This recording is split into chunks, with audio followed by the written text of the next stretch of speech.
Damon Runyon Theater.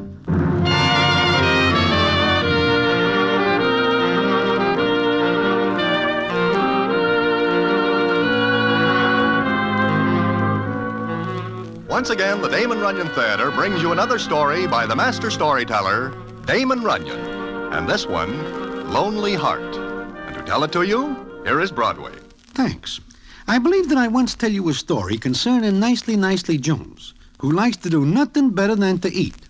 Well, this story happens before the other one I tell you, and it is what the newspapers and magazines like to call a spine chiller.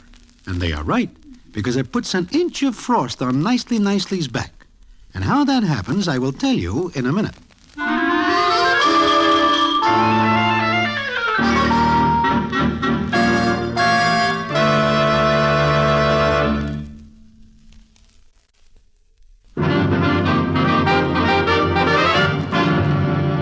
And now, back to the Damon Runyon Theater and the famous story, Lonely Heart.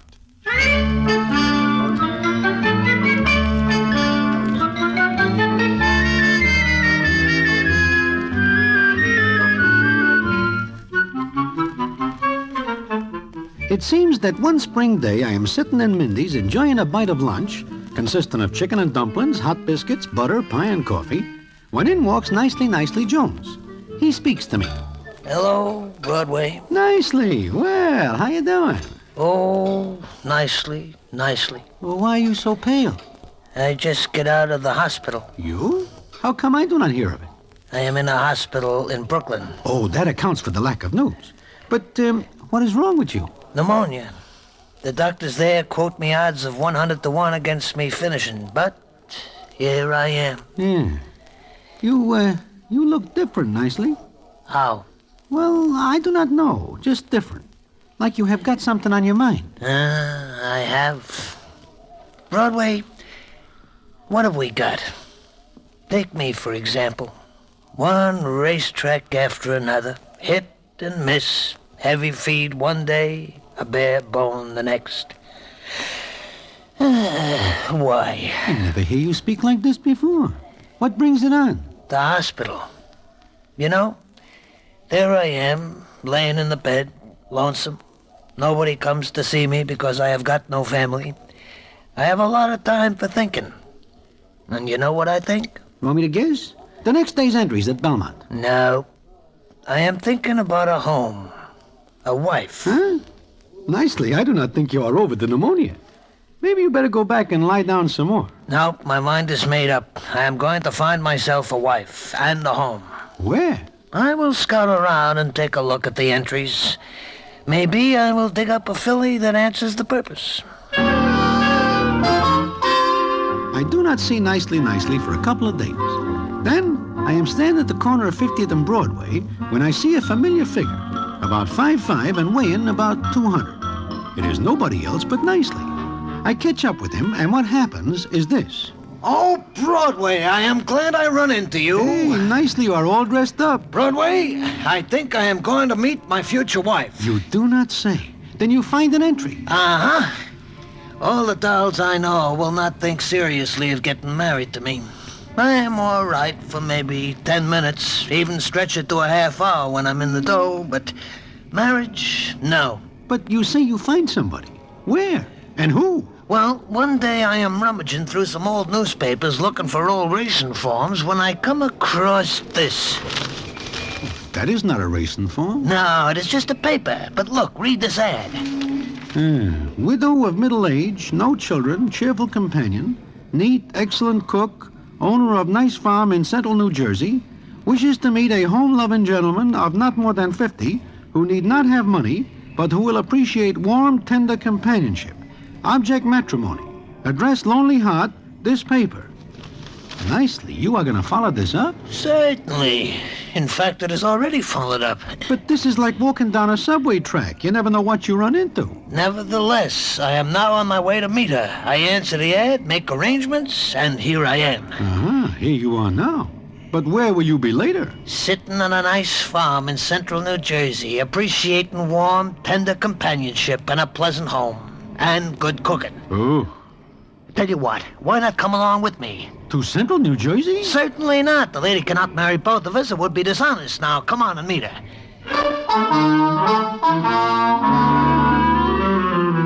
Well, Nicely has it no other way but that I tag along to meet the Judy he never sees before, but with whom he is going to enter matrimony. I do not mind, because naturally I am more than somewhat curious to see what she looks like. Nicely takes me to a little restaurant. We go inside, and he says, We arranged to meet at a booth and back. She says she will be wearing a blue hat. Then there she is. She looks like she is shading maybe 40. And she looks a little like a first baseman the Giants once have. But she is not bad looking. No, she is not, but... But what? I do not like her eyes. Huh? What's the matter with them? Well, from here they look kind of pale. In fact, those are the kind of eyes a bookie I know has. They never change expression. Please do not criticize a good cook that way. Look, Nicely, before it is too late, why not turn around and forget this? You get all the good food you want in Mindy's. When I can pay for it, yeah, but that is not always. Nicely, I tell you I do not like her eyes. You are prejudiced. That could be. I tell you, this is my chance to settle down and make something of myself. Come on, Broadway, let's meet her. I beg your pardon? Yes? I am Nicely Jones. I take it that you That's right. I'm the Widow Crumb. Crumb? That happened to be my last husband's name. Oh, I see. Well, Sit down. Sure. Maybe I better leave. No, stay, Broadway. Of course, please stay. Thanks. I pictured you different than you are. Who, me? Now me. That's right. You're heavier. I am carrying a little extra weight. You're nice looking. Thanks. What do you do for a living? At present, I am unoccupied. Have you got any money? Money? I have to have money? No, I've got enough. And my farm pays pretty good. Oh, that is very good. But I've got to make sure that you're the kind of man who won't get tired of farm life and run out and leave me alone. That happened to me once, and I wouldn't like for it to happen again. Oh, I am very steady. Am I not, Broadway? Well, Skip it. Farm life isn't city life. I guess not. It's simple, plain, but we eat well. You say you are a good cook. I won 5 prizes at the county fairs for my fried chicken. Will you marry me? Are you sure you want to? Yeah, sure. Now, tell me one thing more. Sure, what? Do you believe in the return of a person after death? Huh? Nicely, I will leave you here. No, wait. Mrs. Crumb. Mary. Oh, yeah, sure. Mary, what do you mean by that question you ask? Nothing. It's just that I'm very lonely. Do you know there are men who'd be willing to marry me to get my farm? No. Yes. Why are you looking at me like that? I'm making up my mind. This is a serious step. I'd hate to think I was making a mistake. I couldn't bear it again. Well, maybe we better forget that On we the other ever- hand, I want someone to cook for. Someone who'd appreciate what I can do for him. Make him happy, feed him well. If I could find such a man, I'd stand over the stove 24 hours a day. You what? Yes. Mary, I think you have got yourself such a man.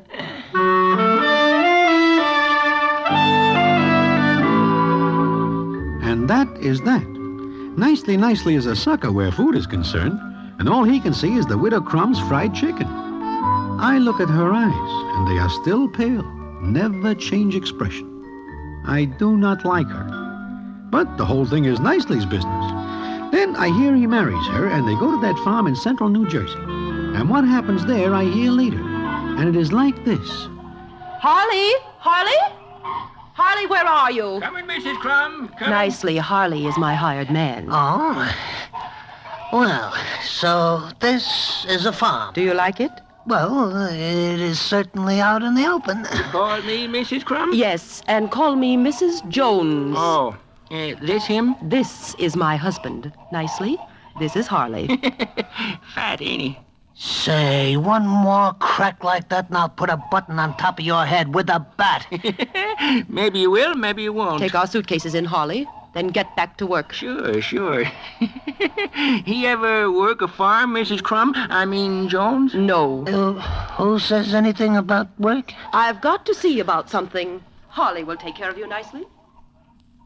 So, you two got married, huh? Yeah. Why? Kind of different than the others. What do you say? Nothing. Give me a hand with these here suitcases. Yeah, sure. Widow's a fine woman. A fine woman. She tells me she is a good cook. I say something funny? Nope, not at all. Then why the laugh? Well, it's just that sometimes what she cooks is mighty peculiar. Mighty peculiar. This way, Mr. Jones.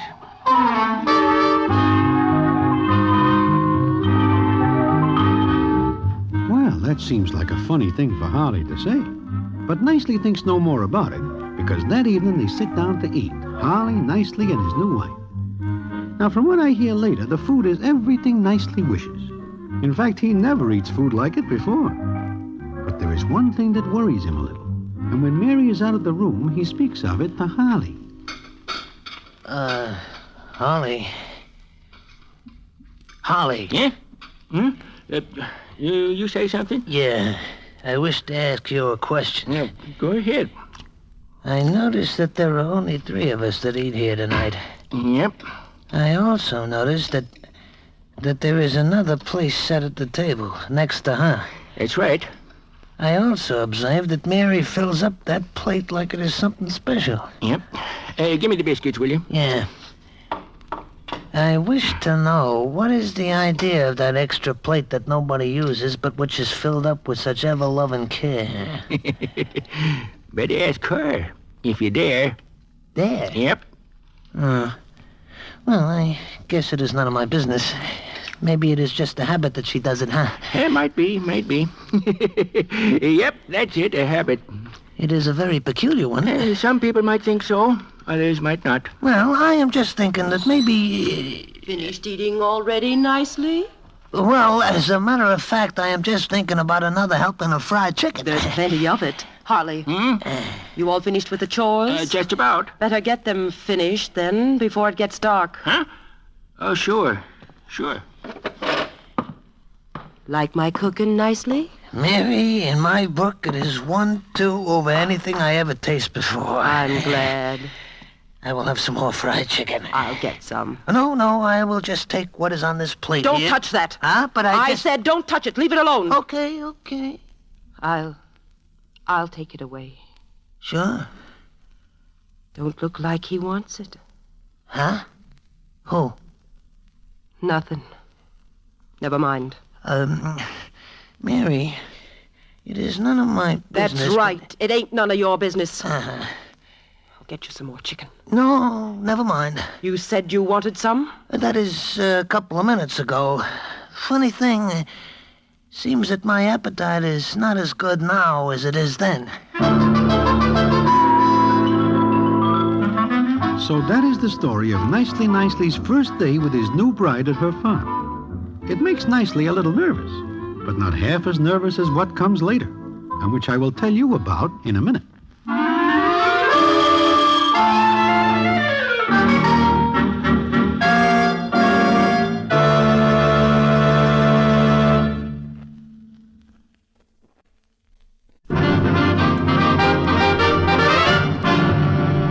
And now, back to the Damon Runyon Theater and the famous story, Lonely Heart.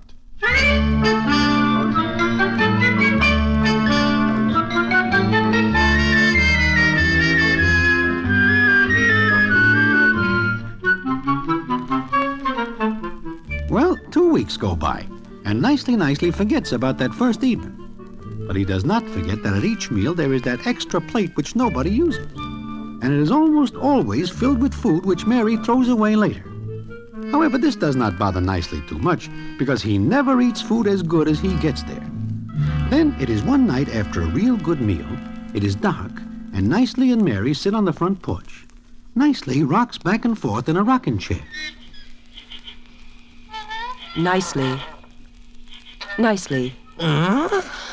You say something, Mary? Yes. Will you do something for me? Sure. Anything. Anything. It's a kind of favor. What? I want you to go to the city with me tomorrow. New York? No, not New York. Is there another city someplace? I want you to be examined for an insurance policy. Examined? Yes. I am healthy. But you may not always be. I am expecting no trouble. No, sure not.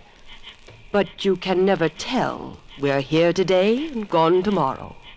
You are expecting me to go someplace? Sooner or later, we all have to. Oh, Mary, I wish you would not talk like that. I'm not getting any younger, Nicely. There'll come a day when I won't be able to work the farm. We will hire somebody to help Harley then. But I need protection. Against what?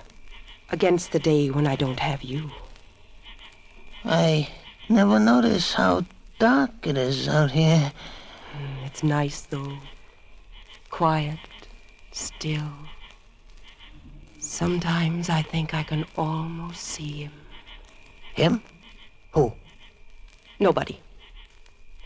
Oh, but Nicely, you didn't say you'd go with me tomorrow. So soon? Never put off until tomorrow what you can do today. Well, Look, Mary... You don't love me. Oh, but I do. No. I do. Then go with me. Well, all right, I will go with you. What is that? Harley! Harley, what are you doing? Never put off until tomorrow what you can do today. That'll be enough, Harley. Sure. That'll be enough. Just enough. I think I will go inside. All of a sudden, it is very cold out here.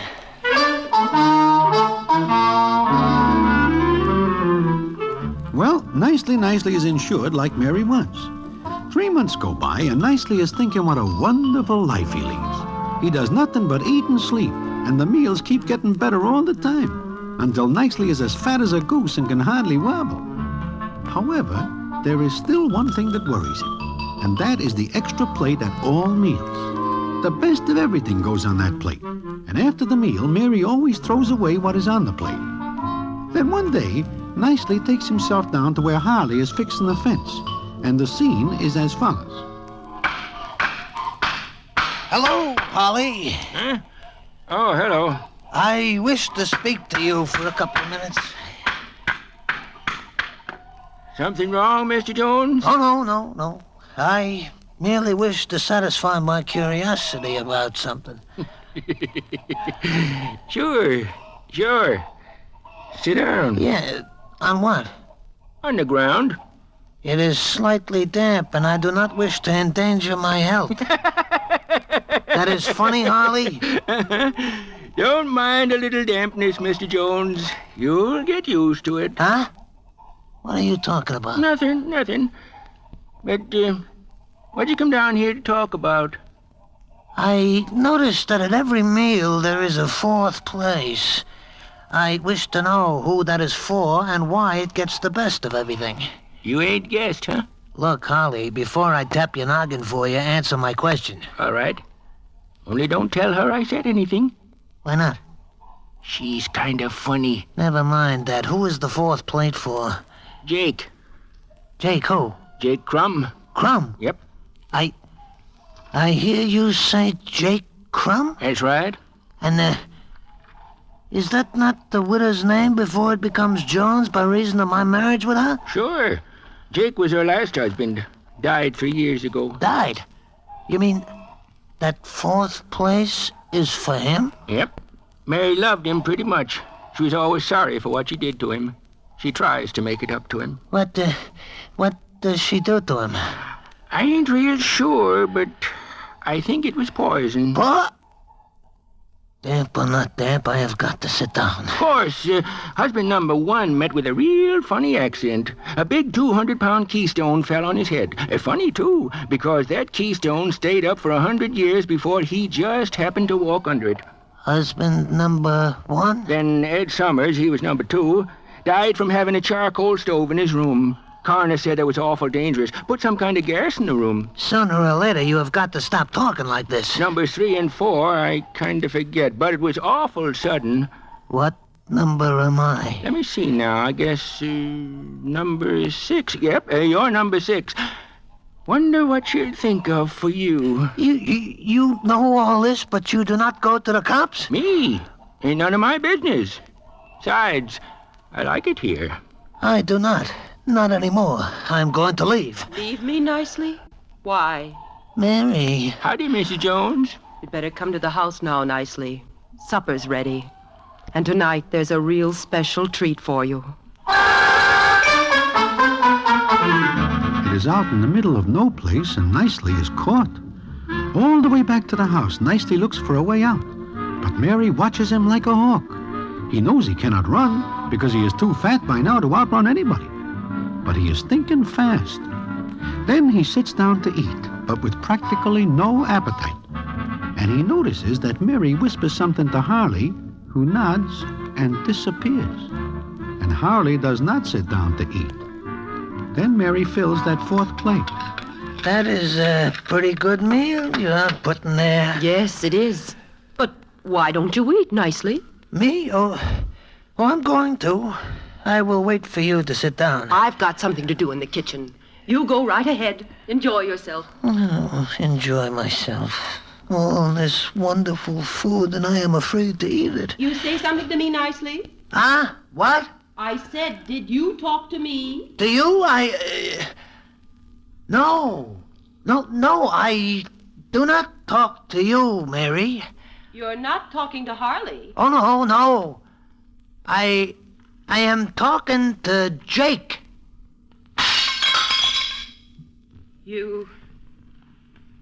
What did you say? I say I am talking to Jake. Jake? Jake who? Why, nobody else but good old Jake Crumb, who finally joins us after all these weeks. Where? Where? Why, no place else but at the plate you sit for. You're lying. You don't see anybody, you don't. Now, why do you say that, Mary? You know as well as I do that good old Jake is here. Else, why is there a plate for him? Jake! Mary, he is saying something to me. What? If you will be quiet, I will hear him. He speaks very soft. Oh? You do not want to eat, Jake? But the food is very good indeed. Is that so? Oh, but I do not believe that, Jake. It is impossible. Nicely, what did he say? Tell me, what did he say? He tells me some peculiar story about the food being poisoned, and he does not want to eat it. Poison? Oh, Jake! It is all right now. He is going to eat. He says he will eat like he does 3 years ago. Yes, but this food tonight, it's all right. Tell him it's all right. Why should it not be?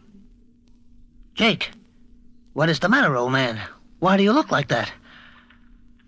What is it? What's the matter? It is very peculiar. Good old Jake Crumb takes one bite of his food and falls off the chair. He is now lying on the floor at your feet.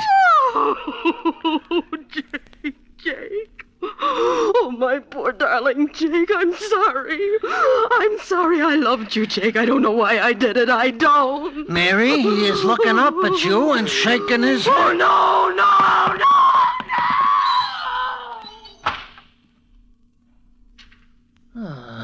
My, I am a good actor. Hello, operator. This is Nicely Jones, and I am speaking from the... Yeah, like I say, this is Nicely Jones, and I am speaking from the Widow Crumb's farm. I wish to speak to the cops, the police, the Army, the Navy, the Coast Guard, and a goodly portion of the Air Force. I need out of here real bad. Now, that is not quite the end of the story. And what the payoff is, I will tell you in a minute.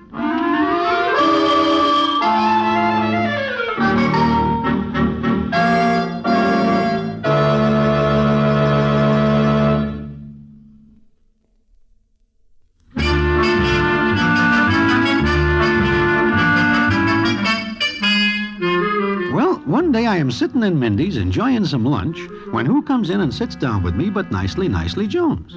He fills me in on the story I tell you so far. Then he says, It takes 10 years off my life, Broadway. Also, it takes 50 pounds off someplace else. This I am able to understand.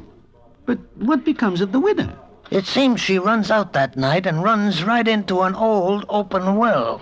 It seems that the cover is off, like she tells Harley it should be. You mean you are supposed to walk into that well? That is the general idea. Oh, nicely. You are a very lucky man. I guess so.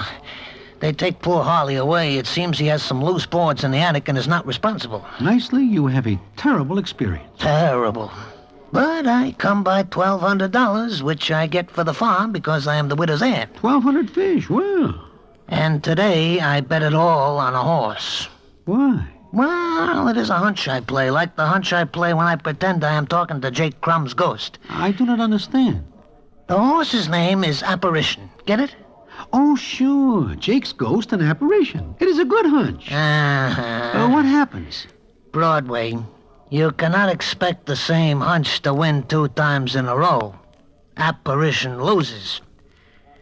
It seems like a person just cannot count on anything anymore.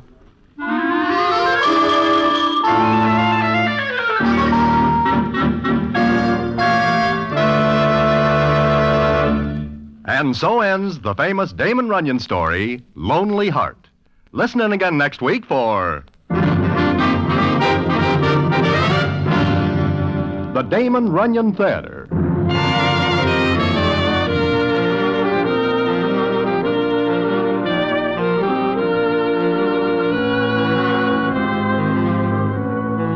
The Damon Runyon Theater, with John Brown as Broadway, is directed by Richard Sandville, and the story is adapted for radio by Russell Hughes. Vern Karstensen is in charge of production.